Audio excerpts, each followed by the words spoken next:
ৰাজ্যত বৰ্তমানো অপৰিৱৰ্তিত হৈ পৰিছে বান পৰিস্থিতি আৰু মই বৰ্তমান উপস্থিত আছোঁ গুৱাহাটী মহানগৰীৰ সমীপৱৰ্তী পানীখাইটিত আৰু পানীখাইটিৰ চাওক কেনেধৰণে যিসমূহ বাসগৃহ সেই বাসগৃহসমূহৰ পৰা তেওঁলোকে স্থান সলাবলগীয়া হৈছে আপোন ঘৰখন এৰি তেওঁলোকে নিৰাপদ স্থানলৈ যাবলগীয়া হৈছে ভিডিঅ' জাৰ্নেলিষ্ট বিনয় আছে মোৰ লগত বিনয়ে দেখাব আৰু বৰ্তমান সময়ত এনেধৰণে হাঁহ চৰা এটা পৰিৱেশ হৈছে আৰু ইয়াত থকা যিসমূহ বাসগৃহ সেই বাসগৃহসমূহ এই স্থানৰ পৰা ভাঙি দিয়া হৈছে আৰু তেওঁলোকে এটা নিৰাপদ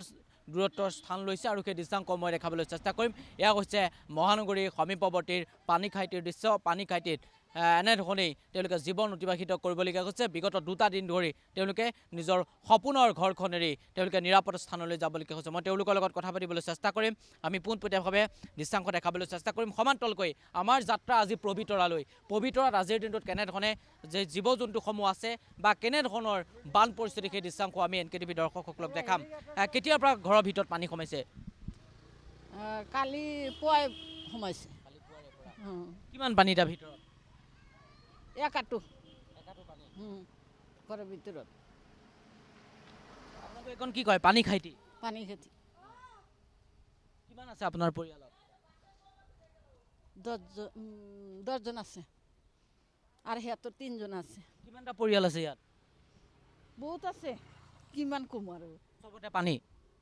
অকণমান দৃশ্যাংশ দেখাবলৈ চেষ্টা কৰিম এইসমূহ যিসমূহ আপোনালোকে দেখিছে এইসমূহ বাঁহৰ ঘৰ আৰু ইয়াতেই তেওঁলোকে জীৱন অতিবাহিত কৰিছিল সমান্তৰালকৈ আন এটা যদি অকণমান কেমেৰাটো ঘূৰাই তেনেহ'লে দেখিব এই স্থান তেওঁলোকে নিৰাপদ স্থান তেওঁলোকে দূৰত্ব বাছি ল'বলগীয়া হৈছে কাষৰ এটা প্লেটফৰ্মত তেওঁলোকে জীৱন অতিবাহিত কৰিবলগীয়া হৈছে আন লোকসকলো আছে মই কথা পাতিবলৈ চেষ্টা কৰিম ইতিমধ্যে কৈছোৱেই ৰাজ্যত বান আৰু বিভীষিকাময় পৰিৱেশ উজনিৰ পৰা নামনিলৈ প্ৰতিটো স্থানতেই এতিয়া বানে লৈছে সংহাৰী ৰূপ তাৰ মাজতে ৰাজধানী গুৱাহাটী মহানগৰীৰ সমীপৱৰ্তী পানীখাইটিৰ দৃশ্যাংশ আমি দেখাবলৈ চেষ্টা কৰিছোঁ ঘৰৰ ভিতৰত পানী সোমাইছে নেকি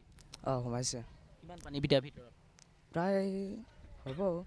বহুত পানী আছে মানে ঘৰত সোমাব নোৱাৰোঁ এতিয়া অসুবিধা হৈছে এতিয়া মানে ঘৰত থাকিব নোৱাৰোঁ ঘৰত ইমান অসুবিধা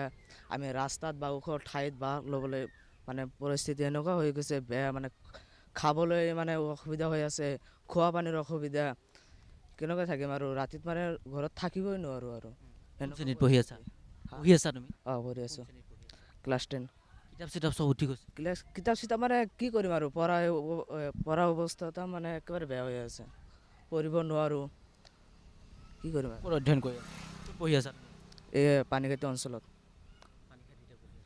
ধন্যবাদ মই আপোনাৰ কাষলৈ আহিছোঁ কেনেকুৱা ঘৰৰ ভিতৰত কেনেকুৱা পানী ঘৰৰ ভিতৰততো 2-3 ফুট পানী আছে না 2-3 ফুট পানী আছে তাতে ঘৰত সোমাওঁতে আজিকালি আগতেতো চাং বান্ধিব পাৰিছে এতিয়া চাঙো বান্ধা জেগা সেনেকৈ চিষ্টেম নাই ইমান পানী হৈছে না অগাধ পানী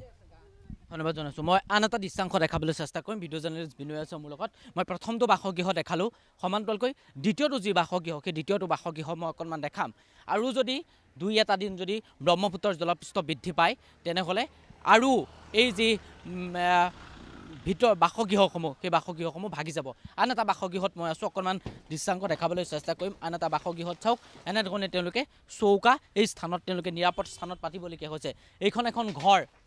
এয়া এনেধৰণে তেওঁলোকে ভিতৰত চৌকা পাতিছে আৰু সমান্তৰালকৈ আমি যদি অকণমান দৃশ্যাংশ দেখাওঁ তেনেহ'লে এই বাসগৃহসমূহ বৰ্তমান সময়ত উটি গৈছে তেওঁলোকে নিৰাপদ স্থানত তেওঁলোকে ৰান্ধিবলগীয়া হৈছে আৰু তেওঁলোকে এটা স্থানতেই একেলগে সহবাস কৰিবলগীয়া হৈছে এয়া ৰাজ্যত অপৰিৱৰ্তিত বান পৰিস্থিতি আৰু প্ৰতিটো দৃশ্যাংশ অসমৰ বিভিন্ন প্ৰান্তৰ পৰিৱেশ আমি দেখাইছোঁ এয়া গুৱাহাটীৰ মহানগৰী মই পূৰ্বে যিটো কথা কৈছোঁ মহানগৰীৰ সমীপৱৰ্তী পানীখাইটিৰ এনেধৰণৰ এটা পৰিৱেশ ৰাইজে জমৰ যন্ত্ৰণা ভুগিবলগীয়া হৈছে বিভাগীয় লোকসকল আহিছে নহয় বাইদেউ পানীটো বহুতে হৈ আছে আমাৰ থাকিবলৈ অসুবিধা হৈ আছে এতিয়া মানে বাচ্চা কাচ্চা লৈ পেলাই মোহাৰ কামৰে পানীৰ অসুবিধা হৈ আছে খাৱা পানী ৰন্ধা বাঢ়া বহুত অসুবিধা হৈ আছে মানে আমি বহুত কষ্টতে আছোঁ কেতিয়াৰ পৰা আছে এনেকৈ আজি 2-3-4 দিন হ'ল এনেকৈ আছোঁ চাওক এনেধৰণে তেওঁলোকে জীৱন অতিবাহিত কৰিবলগীয়া হৈছে আমি ইতিমধ্যে কৈছোঁৱেই এনেধৰণে তেওঁলোকে ইয়াতে ৰান্ধিবলগীয়া হৈছে আৰু ইয়াতেই একেটা স্থানতে তেওঁলোকে সহবাস কৰিবলগীয়া হৈছে পৰিয়ালৰ সকলো লোক ৰাজ্যত মই ইতিমধ্যে কৈছোঁ ৰাজ্যত অপৰিৱৰ্তিত বান পৰিস্থিতি আৰু প্ৰতিটো স্থানৰ দৃশ্যাংশ দেখাবলৈ চেষ্টা কৰিম কিছু সময় পাছতেই আমি পবিতৰালৈ যাত্ৰা কৰিছোঁ আৰু পবিতৰাটো কেনেধৰণৰ এটা পৰিৱেশ মৰিগাঁও জিলাত কেনেধৰণৰ পৰিৱেশ আমি দৃশ্যাংশ দেখাম NKTVৰ দৰ্শকসকলক